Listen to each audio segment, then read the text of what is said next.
మా ఇంటి దగ్గర ఉన్న పానీపూరి వాడికి ఇన్కమ్ ట్యాక్స్ నోటీస్ వచ్చింది. రోజు ఆడు 1200, 2000, 3000 టర్న్ ఓవర్ ఉంది వాడిది. అందరూ గూగుల్ పే కొడుతున్నారు. నెల కాగానే వాడికి ₹1,00,000 లేకుంటే ₹2,00,000 ఆదాయం వస్తుంది. సండే రోజు ఎక్కువ సేల్స్. సంవత్సరానికి ఇంత వస్తుంది. ఇన్కమ్ ట్యాక్స్ కి బ్యాంక్ వాళ్ళు ఇన్ఫార్మ్ చేస్తారు, వీడు ఆ బ్రాకెట్ లో వచ్చేసిండు అని. వాళ్ళు వచ్చి పాన్ కార్డ్ ఎక్కడంటే ఏం పాన్ కార్డు, ఆడికి పాన్ కార్డ్ అంటే తెలియదు.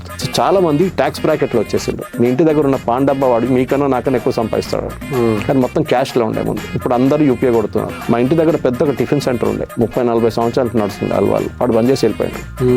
ఏంట్రా అని అడిగితే ఏం చేయాలి సార్, జిఎస్టీ వాడు వచ్చి కూర్చున్నాడు, స్విగ్గీ జొమాటో వాడు జిఎస్టీ లేస్ చేసిండు, వాడు వీడు ఇన్కమ్ ట్యాక్స్ వచ్చి కూర్చున్నాడు, వాడు నాకు గూగుల్ పే, ఫోన్ పే అన్ని తీసి స్టేట్మెంట్ తీసుకొని వచ్చిండు బ్యాంక్ నుంచి.